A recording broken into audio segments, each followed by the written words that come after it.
Glórias a Deus. Gostoso este lugar, não? Maravilha, né? Que unção gostosa de Deus. Cumprimento também os ouvintes, toda a audiência da Rádio Voz FM, os irmãos que nos assistem pela internet também. São todos bem-vindos no nome de Jesus. Gostaria que você abrisse a sua Bíblia no livro de Juízes. Glórias a Deus. Juízes, capítulo de número 13. Livro de Juízes, para a nossa meditação, 13, versículo de número 1 até o versículo de número 5.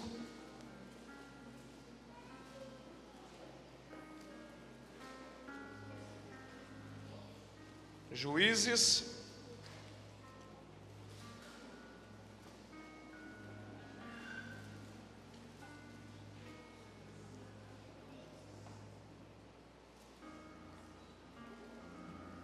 amém? Diz assim: os israelitas voltaram a fazer o que o Senhor reprova, e por isso o Senhor os entregou nas mãos dos filisteus durante 40 anos. Certo homem de Zorá, chamado Manoá, do clã da tribo de Dan, tinha mulher estéril. Certo dia o anjo do Senhor apareceu a ela e lhe disse: você é estéril, não tem filhos, mas engravidará e dará à luz um filho. Todavia tenha cuidado, não beba vinho nem outra bebida fermentada, e não coma nada impuro, e não se passará navalha na cabeça do filho que você vai ter, porque o menino será nazireu, consagrado a Deus desde o nascimento. Ele iniciará a libertação de Israel das mãos dos filisteus. Amém? Pode tomar o teu assento aí, em nome de Jesus. Glória a Deus. Todos vocês já conhecem o personagem da nossa leitura bíblica de hoje, Sansão, um dos juízes sobre Israel, sobre a nação de Israel. Israel neste tempo era governado por homens e mulheres, líderes carismáticos, como que um ídolo, como que um grande herói. Homens e mulheres dotados de habilidades sobrenaturais de Deus. Era um tempo em que Deus, o próprio Deus, governava sobre este povo através dessas pessoas. O povo ainda estava num processo de conquista da Canaã, da terra prometida. Josué já havia passado. E agora eles estavam sem mais a liderança de Josué, que era um grande líder militar, que deu início a esta conquista da terra prometida. E eles agora já estão na terra prometida, porém ainda com um chamado de Deus, de dizimar, de tirar todos os inimigos daquele lugar. Acontece que eles não faziam o que Deus mandava, não fizeram o que Deus mandou. Eles não dizimavam os inimigos estavam ao redor daquele povo, e Deus justamente queria tirar aquele povo ao redor, porque Deus sabia do perigo iminente de que aquele povo de Israel, ele teria em se contaminar com a cultura, com os costumes daquelas nações, com os hábitos contrários à vontade de Deus e o caráter de Deus. Mas esse povo não eliminou, estavam lá os inimigos. Então é um período na história de Israel, que é um período chamado período cíclico do pecado, onde havia como se fosse uma roda, como que se o povo desobedecia a Deus, Deus entregava, como disse o texto, eles nas mãos dos adversários ou dos inimigos, por exemplo aqui o povo filisteu. Esse povo subjugava Israel, maltratava, escravizava esse povo. Aí esse povo clamava, gemia diante de Deus. Deus ouvia o clamor do povo. Esse povo se arrependia. Eles clamavam com arrependimento no coração. Deus então se compadecia, levantava um juiz, dava livramento.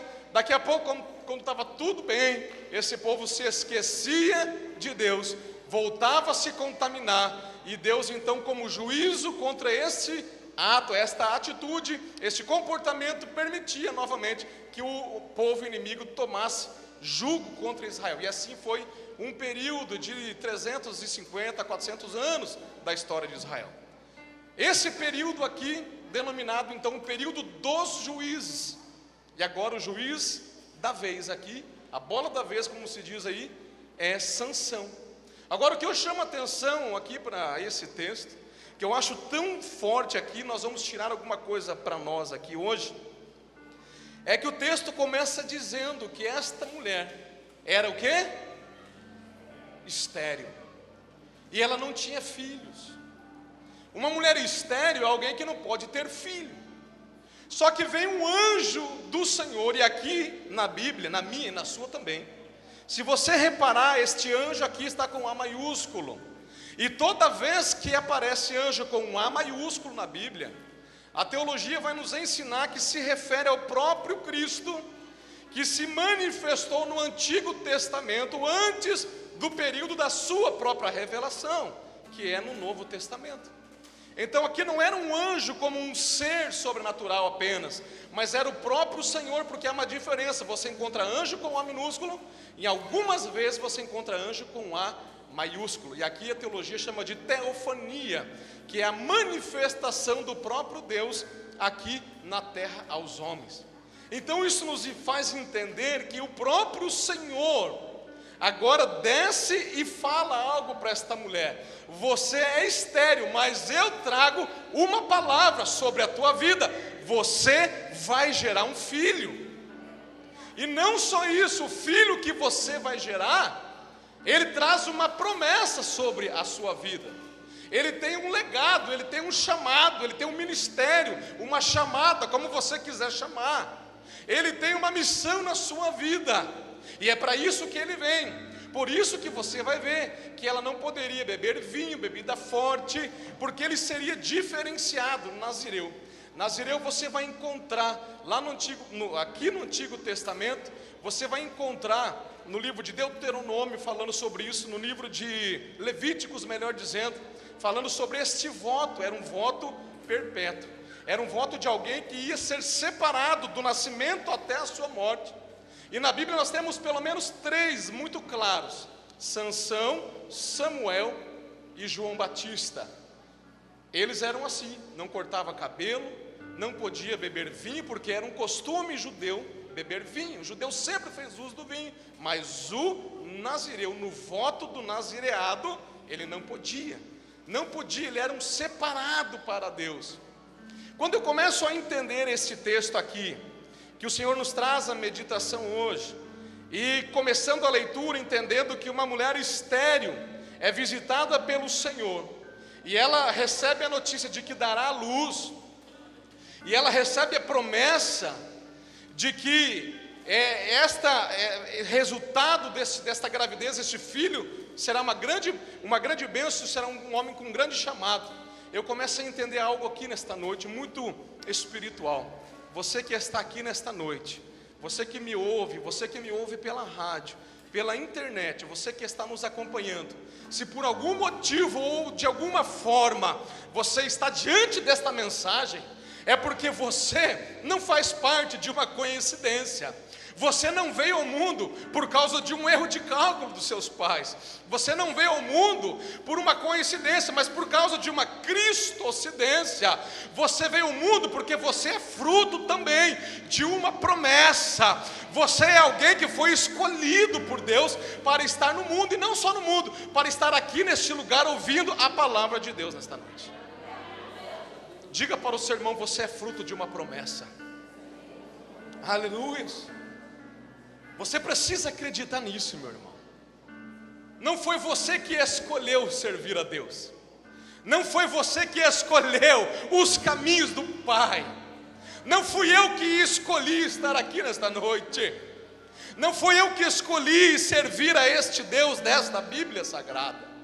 Não foi você que escolheu dar a sua vida, entregar a sua vida ao Senhor Deus Todo-Poderoso, que o mundo aí fora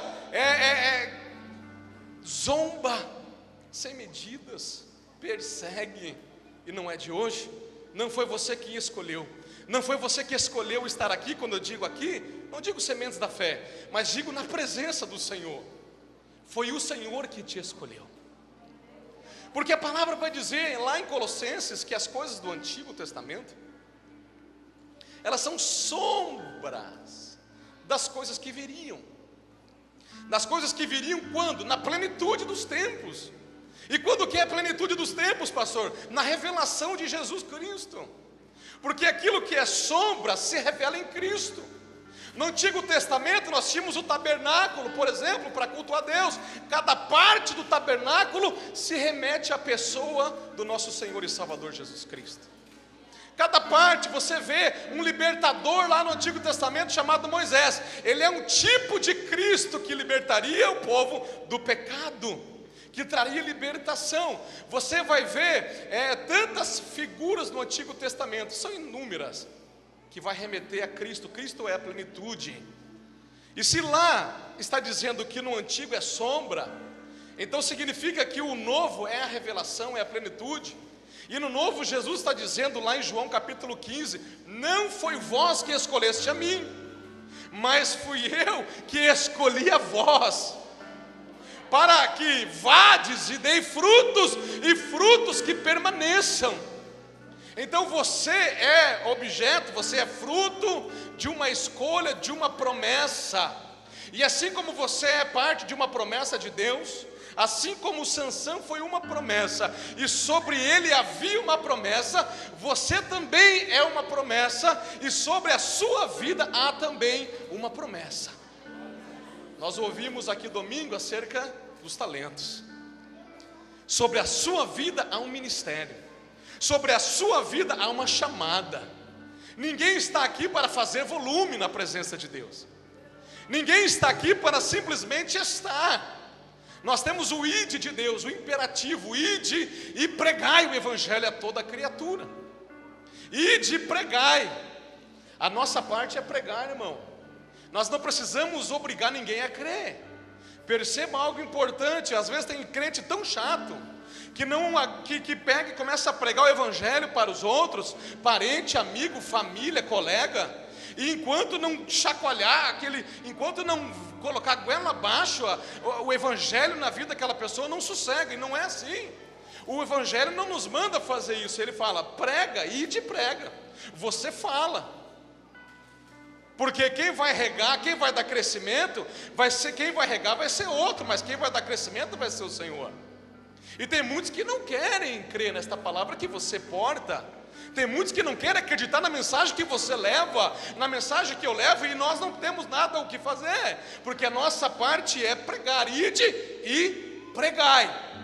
Aí ele vai dizer: todo aquele que crer e for batizado será salvo.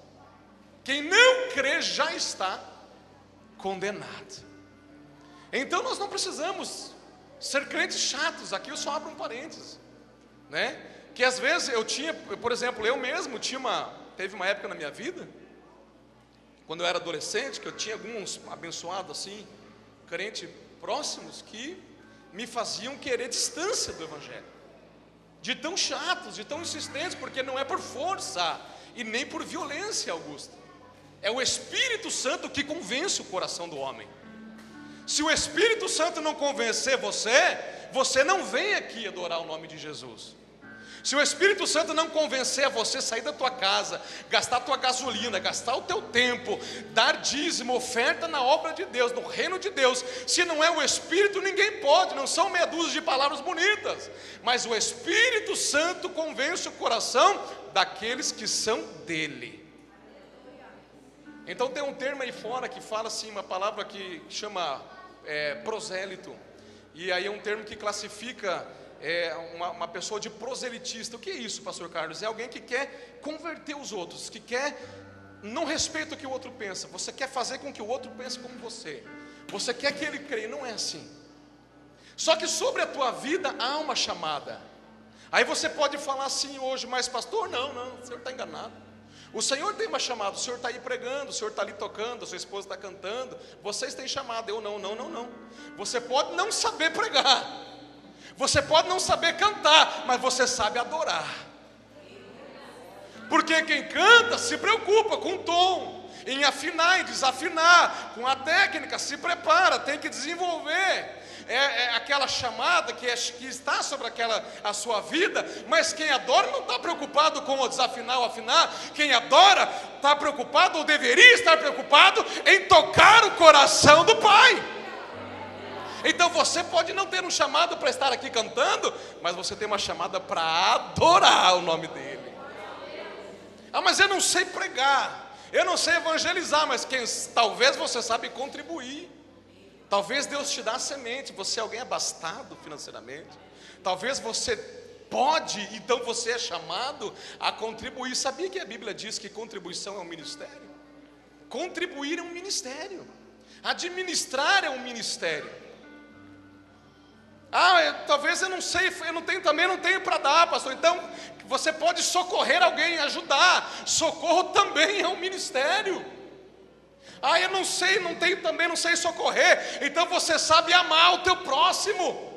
Porque João vai dizer numa das suas cartas, que aquele que diz que ama a Deus, mas não ama o irmão que está do seu lado, que pode ver, ele não pode amar a um Deus que ele não vê.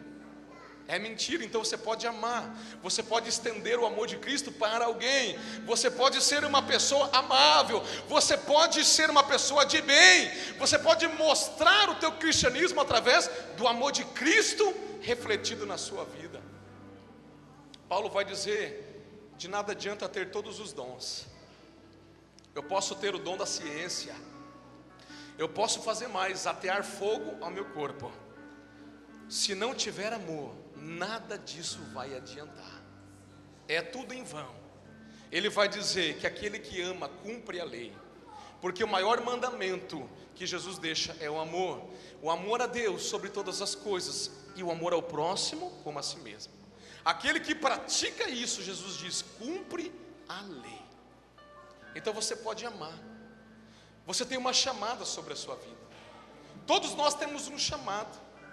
Então quando eu estou falando aqui de promessa, estou falando aqui de chamada, eu estou falando aqui de uma aliança que todos nós temos com Deus, assim como Sansão tinha uma aliança com Deus.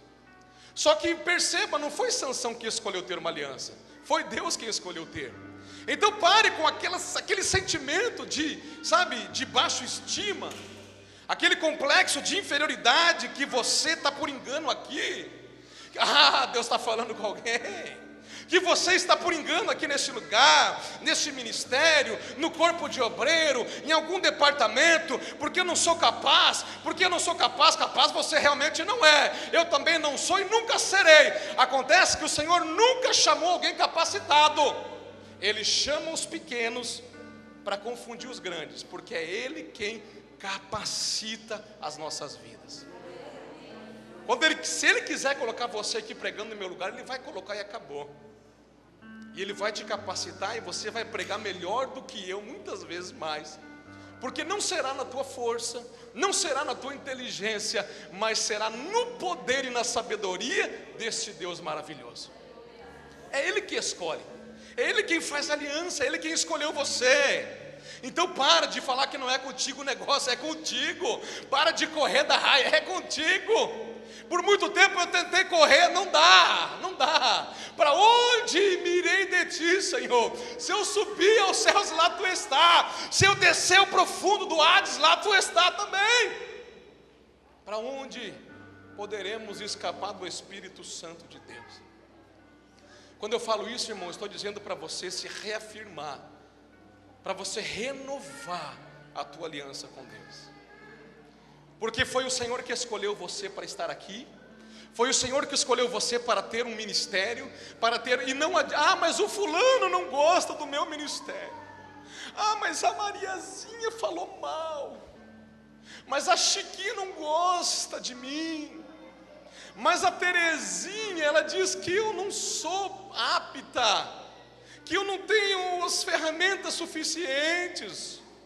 O tiozinho lá, o Pedrinho falou, não importa o que ele disse, o que ela disse, deixa que fale, você não tem que se importar. Lembra o que você vai fazer com ele, com ela? Você vai o quê? Amar eles, porque quem te justifica é o Senhor.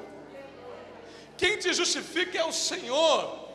Lembra do episódio de Pedro com os animais lá? Quando Deus mandou o pessoal de Cornélio buscar Pedro, Pedro não se misturava com gentios. Mas quando os gentios estavam ainda a caminho de Pedro, Deus deu uma visão para ele dos animais quadrúpedes impuros que judeu não comia.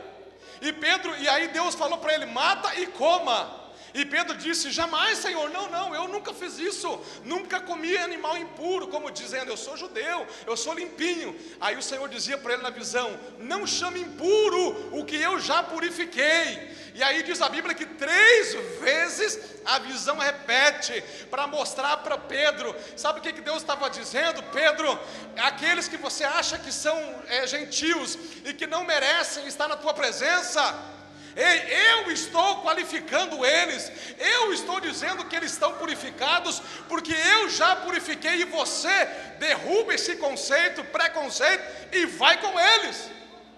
Quando terminou a visão, ele ficou pensando, o Espírito falou: os homens estão chegando aí, vá com eles. Pedro já entendia que ele tinha que ir com os gentios, por quê? Porque o Senhor já tinha justificado, já tinha apresentado Cornélio para Pedro no mundo espiritual. O que eu quero dizer? Quem te justifica é Deus, quem te apresenta é Deus, quem te defende é Deus, quem julga a tua causa é Deus, é ou não é? Ou você apresenta para quem as tuas causas? Quem corrige injustiças na tua vida é o Senhor. Então você precisa entender de uma vez por todas: você é escolhido, você é chamado, você é escolhida, você é chamada. Então se posiciona para aquilo que o Senhor tem e comece a frutificar, comece a dar rendimento no teu talento, porque essa é a vontade de Deus. Agora perceba comigo que no texto, no decorrer deste texto, nós vamos ver que a vida de Sansão é uma vida conturbada. Sansão, ele não dá valor para o chamado. E aqui está um perigo grande, igreja, que eu chamo a atenção.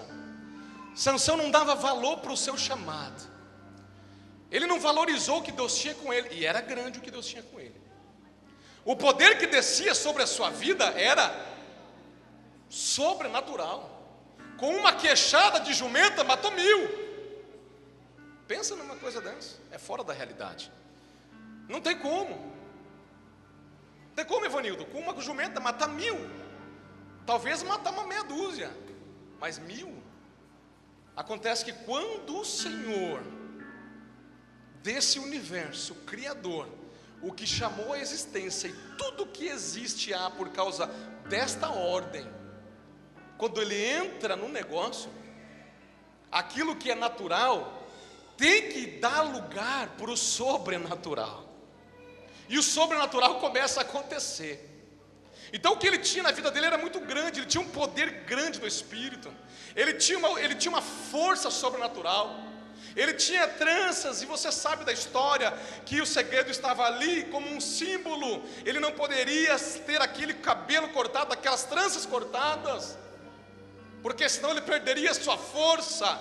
Mas isto é um símbolo. Não é que o cabelo dele continha força, mas era um símbolo do voto da aliança. A presença de Deus estava estabelecida diante daquela aliança do nazireado, daquele chamado.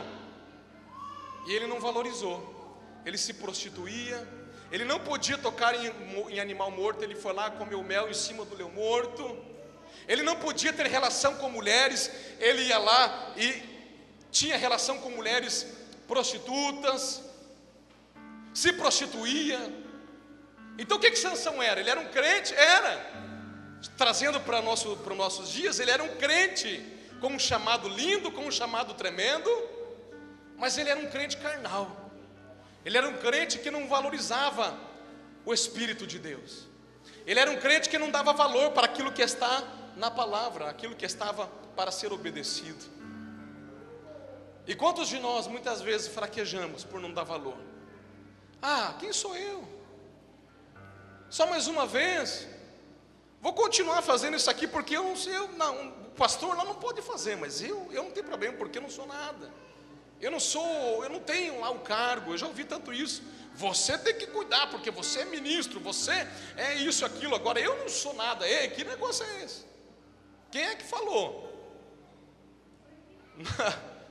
A Bíblia fala que nós somos constituídos de um reino de sacerdotes. A figura do sacerdote do Antigo Testamento não existe mais, que entrava no Santo dos Santos, só ele era autorizado, aquela coisa, não. Agora Jesus, quando ele morre, e ele entrega ao Pai o seu Espírito e fala, está consumado. Quem lembra o que acontece com o véu do templo? Se rasga de alto a... O que significa isso? O acesso agora, a presença de Deus está aberto. E aí Hebreus vai dizer, por um novo e vivo caminho, conquistado pelo Senhor através do seu corpo. Então, quando a carne de Cristo rasgou, quando a sua vida expirou, o acesso também, a cortina rasgou, o acesso foi aberto. E agora Pedro vai dizer na sua carta que nós somos sacerdócio real. Então, para efeito de ministério, para efeito, de chamada, eu tenho uma chamada para pregar, para um ministério. A Bíblia fala, uns foram dados para pastores, a outro para evangelista, a outro para mestre, a outro para profeta, e assim vai. Então, as chamadas vão se identificando nas nossas vidas. Agora, sacerdote, todos somos. Sabe o que é sacerdote? É aquele que leva a Deus, é aquele que entrega a Deus. O sacerdote entregava o sacrifício a Deus. Eu entrego a Deus e você entrega também a Deus. O que? O sacrifício. Que sacrifício? Os teus lábios que adoram o nome de Jesus Cristo. Ele não valorizava a sua chamada, ele tratava de qualquer jeito a sua chamada, e isso trouxe consequências para a sua vida. Então nós percebemos que primeiro tem o Senhor, Ele nos faz uma chamada, Ele nos faz uma promessa, mas depois que essa promessa está em nossa vida identificada, nós vamos perceber um período que nós vamos ter que desenvolver esta promessa, seja ela qual for, ministerial, profissional. Por exemplo, se o Evanildo tem uma chamada para ser um grande empresário, ele precisa primeiro ser um pequeno empresário, e aí ele vai ter que desenvolver essa chamada. Se você é chamado para ser um grande médico na cidade de Foz do Iguaçu, você vai precisar fazer a faculdade, fazer residência, que é o estágio da medicina. Você vai ter que dar os primeiros passos, as primeiras cirurgias, os primeiros seminários, até se tornar a referência da cidade. Então você tem uma chamada, uma promessa, Deus tem uma aliança, mas você vai passar por um período chamado de provação. E aí a gente não gosta de ser provado, mas é bíblico, nós seremos provados, missionária Bruna. Nós seremos provados. Capítulo 16 e verso 4 dá um exemplo. Depois dessas coisas, ele se apaixonou por uma mulher do vale de Soreque, chamada Dalila. Olha aqui, irmão. Depois dessas coisas, ele se apaixonou por uma mulher do vale de Soreque. Então, o que acontece aqui nesse período aqui? Ele está no vale, e eu vou usar isso aqui para dizer para você que esse vale aqui era um período de provação na vida dele. Eu e você vamos passar pelo vale, mas o vale que vem para nós não é para sempre. Eu e você vamos passar por algum vale. O vale é o período de prova, é o período de ensinamento de Deus, é o período que eu e você temos que confiar, é o período que eu e você temos que soltar assim as rédeas e deixar Deus fazer o que Ele quer na nossa vida. É quando você está patinando para um lado, patinando para o outro, e nada acontece, é onde você tem que soltar na mão de Deus, deixar que Ele conduza, dependência de Deus. No vale não tem a providência na hora, mas a hora que Ele quiser, a providência chega na tua vida. Só que é no vale que eu e você estamos mais vulneráveis também, porque aqui no vale, diz a palavra que ele se apaixona por Dalila. Aqui no vale ele fica vulnerável, no vale ele se apaixona por alguém que não podia, e esta paixão lhe trouxe dano. Por 3 vezes esta mulher, com os filisteus por detrás dela, ela tentou, ela inquiriu, ela perguntou, ela chateou Sansão para saber qual era o segredo da sua força, porque eles queriam subjugar Sansão. Por 3 vezes ele domina, ele se defende, mas diz a palavra que na insistência na insistência dela. Versículo 16: importunando-o o tempo todo.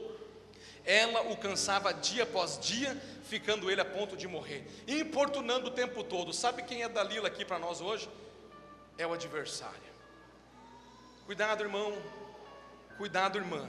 No vale tem Dalila, no vale tem Dalilo, ou Danilo. No vale tem perigo. Cuidado no vale, queridos, cuidado com o vale. Cuidado quando estiver passando pelo Vale Ramos, cuidado. Cuidado, porque no vale tem insistência de Satanás para nos derrubar. E aqui o texto diz que ela batia na tecla: qual é o teu segredo? Qual é o teu segredo? Sabe o que é isso? Satanás sabe aonde é o nosso ponto mais fraco. Eu sei onde é o meu, você sabe onde é o seu, claro que sabe. Insistentemente, Satanás veio para matar, veio para roubar, veio para destruir igreja. Satanás não brinca comigo, não brinca com você.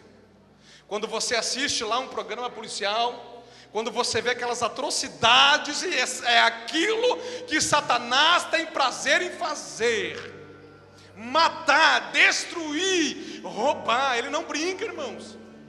O crente brinca, nós não somos proibidos de brincar, nós temos a alegria do Espírito, mas cuidado com as coisas do adversário, porque ele não brinca, ele vai minando a minha vida, vai minando a sua vida, vai cercando, ele é estrategista. A Bíblia diz que ele é sagaz, ele é esperto, matuto, inteligente. Ó, pastor, está elevando ele? Não é, é o que a Bíblia revela acerca dele. Ele é estrategista, ele não tem pressa para dar o bote, porque a hora que ele der o bote é para derrubar a minha e a tua vida. Então cuidado, vigia no vale. Diga para o seu irmão: vigia no vale. No vale tem Dalila, no vale tem Dalilo. Cuidado. Só que ele não dava valor, ele não cuidou do seu chamado, ele não cuidou da sua promessa, ele não cuidou daquilo que o Senhor depositou sobre a vida dele, irmão.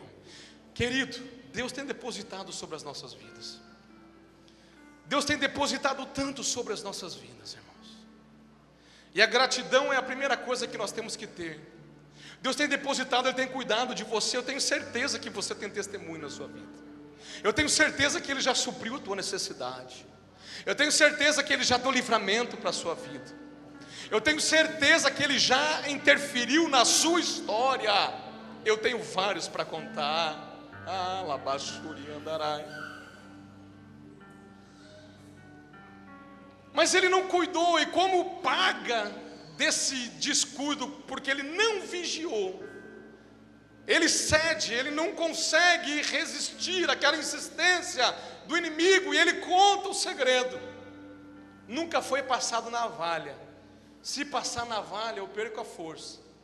E então ela, que sempre dava o bote e não dava certo, agora ela corta enquanto ele dormia no seu colo. Olha como é que é o adversário. Ela fez Sansão dormir no colinho dela. Porque o adversário não vem com um garfo assim, um tripé, como a gente vê aí na mídia ilusória e fictícia, que o Satanás vem com um garfo, com um chifre. Não. Satanás, a Bíblia diz que até de anjo de luz ele se transfigura. Fez Sansão dormir no colinho, um sono bem gostoso, e cortou as tranças. E agora ele é levado, ele é preso. E aí vai dizer aqui a palavra: ele acordou do sono e pensou: sairei como antes e me livrarei, mas não sabia que o Senhor o tinha deixado. Olha que triste isso, irmãos. Os filisteus o prenderam, furaram os seus olhos e o levaram para Gaza. Prenderam-no com algemas de bronze e o puseram a girar um moinho na prisão.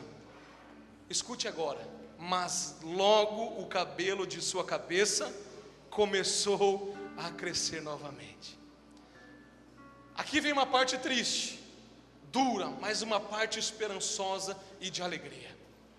A parte triste é que ele achou que Deus ainda estava com ele e iria operar na sua vida, e não sabia ele que a consequência da sua desobediência havia causado a saída do Espírito Santo. Ele não tinha mais a presença de Deus. E se tinha uma coisa que Davi sabia, que seria a pior coisa da sua vida, era não ter mais a presença do Espírito de Deus na sua vida. Por isso que em um dos salmos ele diz: Senhor, não retires de mim o teu Espírito. Ele sabia, como um bom adorador, que sem a presença de Deus ele não teria ânimo para viver o dia seguinte. E agora ele não sabia, mas Deus já tinha saído, e ele é preso. E o que acontece? Prenderam, furaram os seus olhos e o levaram preso. Sabe o que significa isso? Aquilo que o adversário quer fazer comigo e com você. Ele quer nos prender com cadeias de bronze. Ele quer nos algemar para quê? Para que eu e você morramos, não venhamos mais na igreja, não leiamos mais a Bíblia, não dobramos mais o nosso joelho para orar, não ouvimos mais a palavra de Deus que gera fé e vida no nosso coração. Ele quer nos prender em casa, num quarto fechado. É por isso que muitos estão aí fechados, sem vida, porque Satanás conseguiu o seu intento, prender com cadeias de bronze. Lá, muitos estão aí caídos no campo de batalha, estão presos nos quartos, estão presos em casa, crentes de anos de igreja, que já foram tão usados por Deus, sem razão para continuar, sem razão para adorar. Por quê? Porque Satanás aprisionou. E não só isso, furou seus olhos. O que significa furar os olhos? Tirar a visão.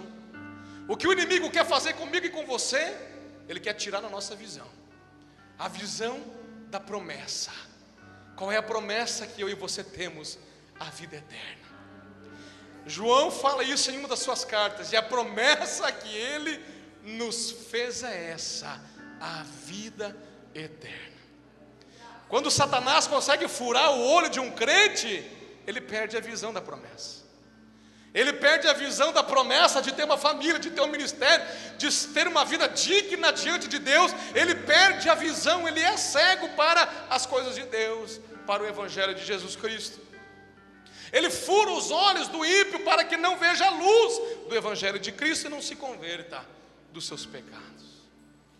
Lá estava Sansão, com os olhos furados, preso e rodando. Só que aqui eu vejo algo tremendo, irmão. Teve a promessa, teve o vale, e quando parecia tudo acabado, eu começo a ver aqui a realização da promessa.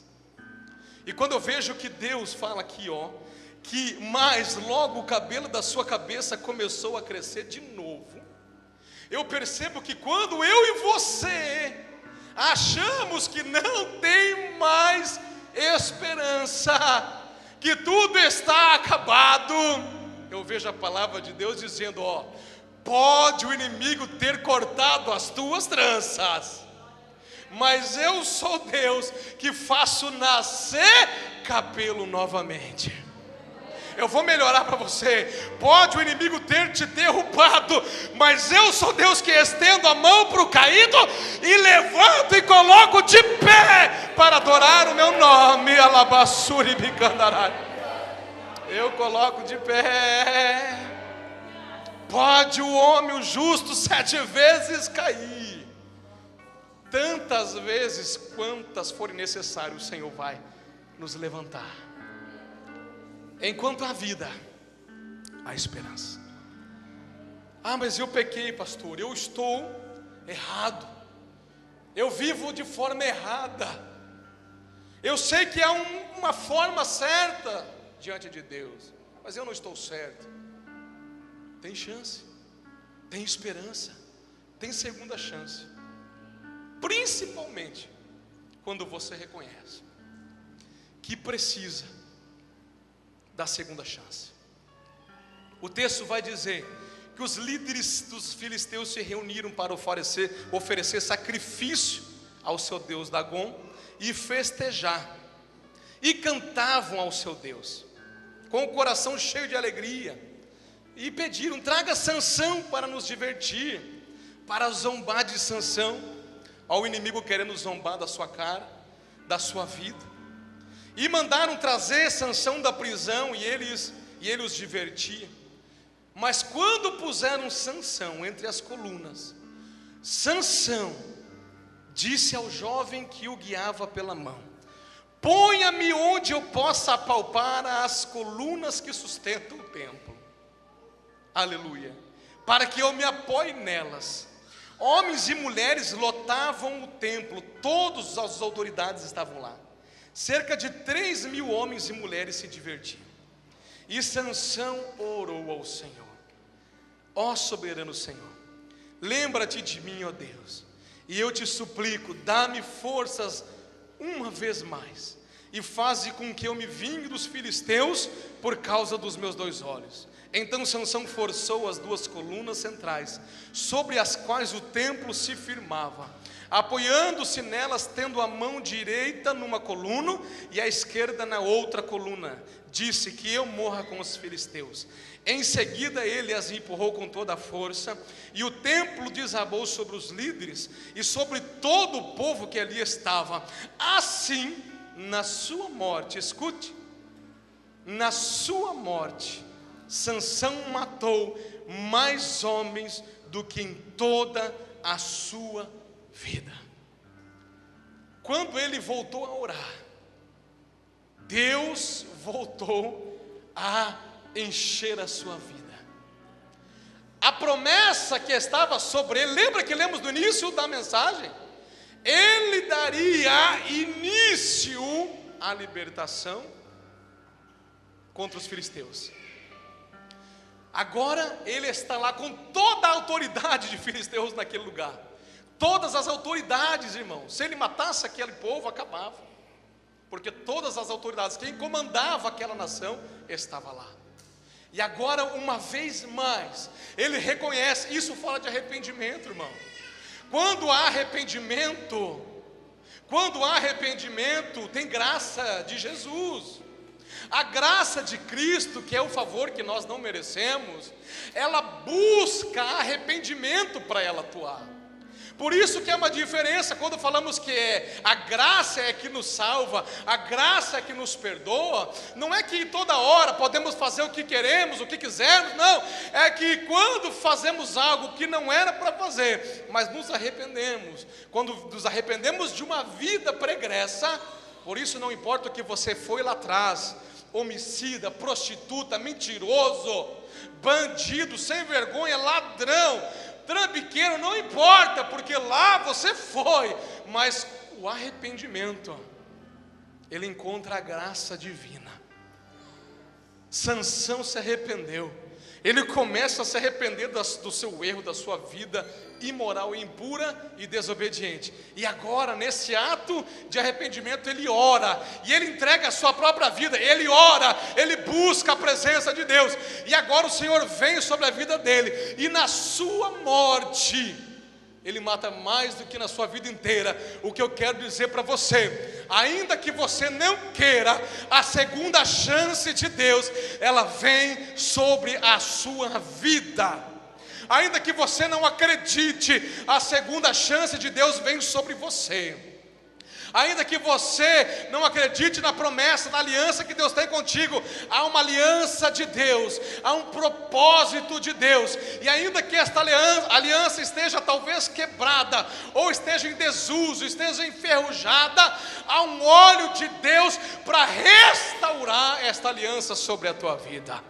Alabassuri andarai.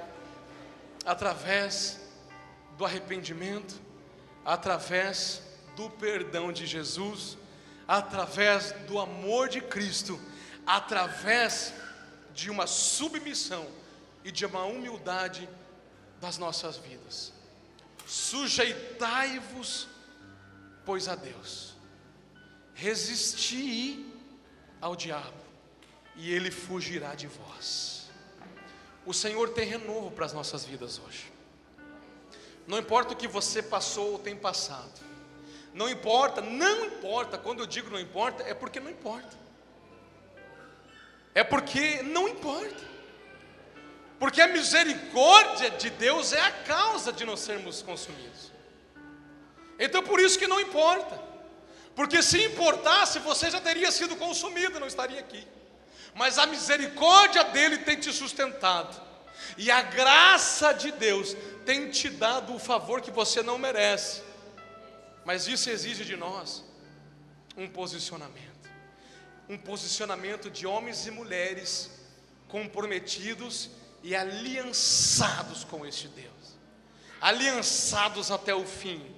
Vem o vento, vem a tempestade, vem a provação, vem a escassez, vem a dificuldade, vem a perda, vem a dor, não importa, fiquemos firmes na presença deste Deus, e esta promessa se concluirá, se efetivará e trará frutos, e frutos que irão permanecer para a glória do nome desse Deus. Amém?